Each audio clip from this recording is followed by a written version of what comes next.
Hello there guys and welcome back to the channel. Today I have some P40E-1 gameplay for you, but before we get into that, I'm going to welcome the new people around. A lot of people subscribed in the last week or so, mainly due to McChickenBite's video, and I want to thank you guys for coming over and checking out my channel and see what kind of videos I produce and whether you like it or not. So yeah, thanks for checking it out.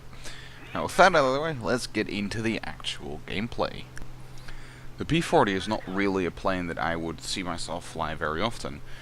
Not necessarily because it is a bad plane, but it's just kind of something that I've always cast aside as a little bit of a mediocre plane. Last time I flew it was about a year ago, or maybe even longer, and I don't know if they have changed the flight model of this thing, but I seriously revised my opinion on this plane. I don't really know what they did to this thing, or if they even did anything to the plane, but it just flies so much better than I remember it flying. It is a very capable aircraft for the BR that it sits at and the enemies that it fights. And that is just the flight characteristics. If you also add the guns to the combination, then you have a extremely dangerous machine in your hands. It does, however, have its flaws, especially overheating. Now, I must say this is a desert map, so the engine will generally be a bit hotter, but that is something that I especially noticed in this game, that I really struggled very hard to keep the engine cool enough that it wouldn't basically kill itself. Alright, the Yak 1 right in front of us is going to be a problem. He's on our altitude and I want to try and take him out as fast as I can so that he's no longer a threat to me or my teammates. I cooled the engine here a bit, drop throttle, and as you can see I'm dropping speed rapidly. As soon as it gets out of the red, I instantly put the weapon on again and go back up after him. I try and save my P38 friend, but sadly I am just a bit too late. And as you can see here, the plane reaches basically critical speed, and as soon as I point the nose down it starts just wobbling about in the sky a bit. But with that guy taken out, we can now start focusing on the guys below us. I again drop my throttle to cool down the engine because again it's starting to overheat, and later in the game it will become a pretty big issue. However, for now there is a Yak 1 right below us that is climbing up to try and fight me. Although he's not doing a really good job of it. I am way too far up above him for him to even try and get a shot on me, so as soon as I see that he starts stalling out, I point the nose down and just open fire with the 50 cals. Couple rounds into him, set him on fire, and instantly take him out.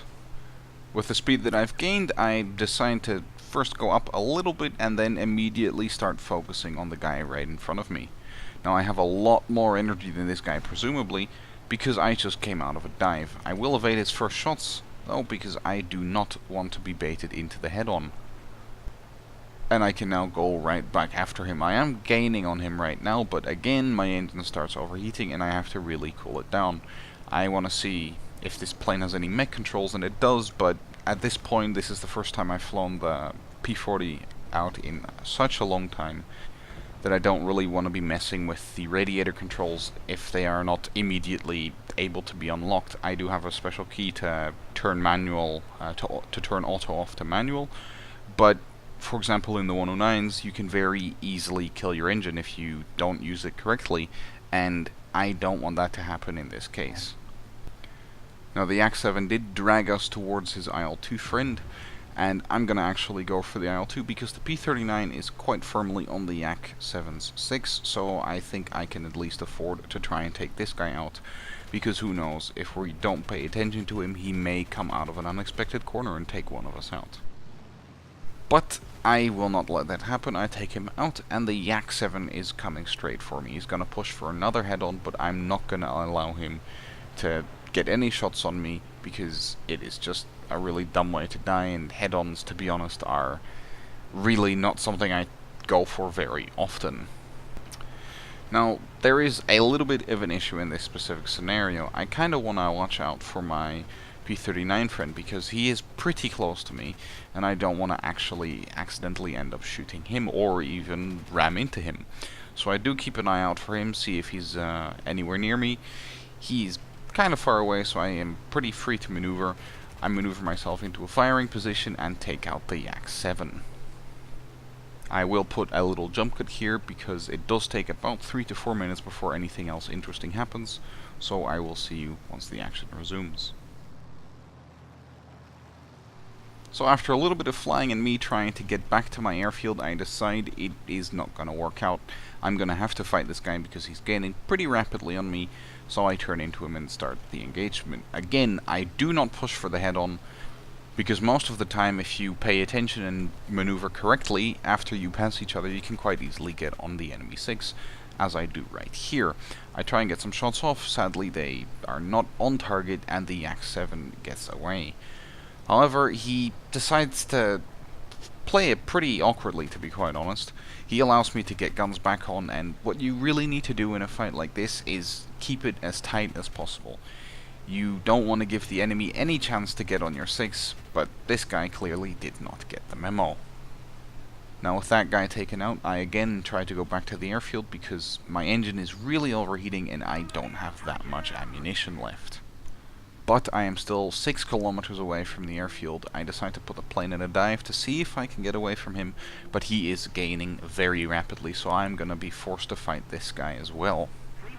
I turn into him already because I don't want him to be so close to him that I can't even turn around to try and face him. He is playing it pretty safe now, however, he's keeping his altitude and he's waiting for a decent time to try and take me out. He dives down for me, I see what he does, I try and maneuver preventively so that he doesn't get guns on. He indeed does not get guns on, but he is a lot faster than me right now. I still try and get a little snapshot off, maybe I get a hit is always nice, but sadly no. I again turn back to the airfield because, as I said before, my engine is really starting to heat up bad now, and I thought he was going to play it very passively, but then he turns back into me. I evade the head-on and basically make an upward spiral to try and get back on his 6. With this, I'm bleeding a lot of speed and he is not really necessarily, so he ends up right in front of my guns. As you can see right now, my engine has started to take some damage because of the overheating, and I don't have that much ammo left, so I'm really in quite a pickle here. My shots here do not connect, which they really should. However, I am gonna get some help from my P39 friend, which is gonna really draw a lot of the pressure away from me, and he's gonna have to start flying defensively now as well for the P39. With a bit of maneuvering, I managed to get the MiG-3 right in front of me, and at this point he is dead. He has to keep count of 2 guys at the same time, and to be honest, he had a pretty unfortunate position, sadly, after the P39 joined the fight. Now there is still 1 guy alive, although I'm not going to be the one to take him out. He ends up running for quite a long period of time, and the P39 takes him out over his friendly airfield. Now that is going to be it for today, guys. I do hope you enjoyed, and as always, I'll catch you in the next one.